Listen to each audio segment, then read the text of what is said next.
కన్నీరు వెనుకే కాదు, చిరునవ్వు వెనుక కూడా ఎన్నో బాధలు ఉంటాయి.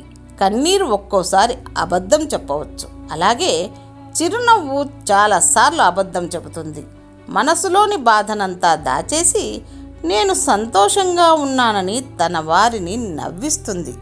మనకు ముందు చూపు ఉన్నప్పుడే మనం జీవితంలో గెలవగలం. పడవ మునుగుతున్నప్పుడే ఈత నేర్చుకుందాం అనుకుంటే బ్రతుకు వ్యర్థమవుతుంది. బలాన్ని నమ్మి కొట్టే దెబ్బ కంటే కాలాన్ని నమ్మి కొట్టే దెబ్బ చాలా శక్తివంతం. ఎదుటివారిని విమర్శించడం అంటే వాళ్ళ గొప్పతనాన్ని తగ్గించడం మాత్రమే కాదు, వారి రహస్యాలను బయటపెట్టడం. ఇంట్లో sofa set, TV set, dinner set, makeup set ఉంచుకున్నా మనిషికి మంచి మైండ్ సెట్ లేకపోతే ఎక్కడా సెట్ అవ్వలేడు. క్రమబద్ధతను పాటించకుండా సంపద, పరాక్రమము లేకుండా విజయం, ఉపకార గుణం లేకుండా పేరు, ఆధ్యాత్మిక జ్ఞానం లేకుండా ముక్తి లభించవు. ఒక ఆడపిల్ల అత్తగారింటికి వచ్చినప్పుడు ఏం తెచ్చావు అని అడుగుతారు, కానీ ఆమె ఏమి వదిలేసి వచ్చిందో ఎవ్వరూ అడగరు. సంపాదన వెంట పడేవారు ఎప్పుడూ సంతోషంగా ఉండలేరు. ఎక్కువ సంపాదించినా అది ఎవరైనా దోచుకుపోతారేమో అనే చింత, సంపాదించలేకపోతే లేదనే దిగులు. మంచిగా బ్రతకాలి అనుకునేవారు ఏ విమర్శనైనా తట్టుకొని విసిరి పారేసే ధైర్యాన్ని కలిగి ఉండాలి. అప్పుడే గర్వంగా తలెత్తుకొని బ్రతకగలము.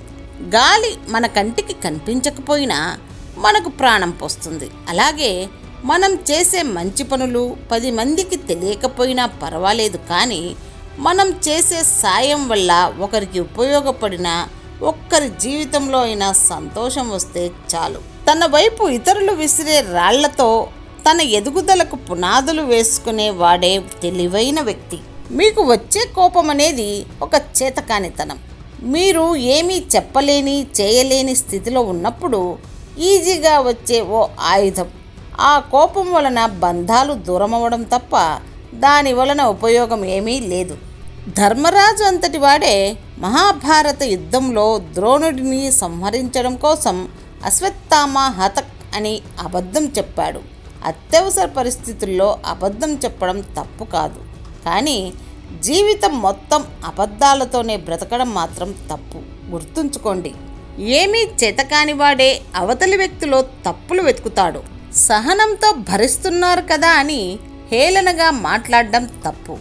మనవారైనా పరాయి వారైనా ఎవరైనా సరే చులకనగా చూడకూడదు.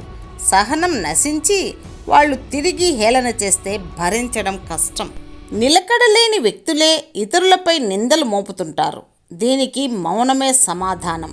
లేకుంటే వారిలా మనం స్థిరత్వాన్ని కోల్పోవాల్సి వస్తుంది. నీ దగ్గర డబ్బు ఎక్కువగా ఉన్నప్పుడు ఖర్చు చేసే గుణాన్ని తగ్గించుకో.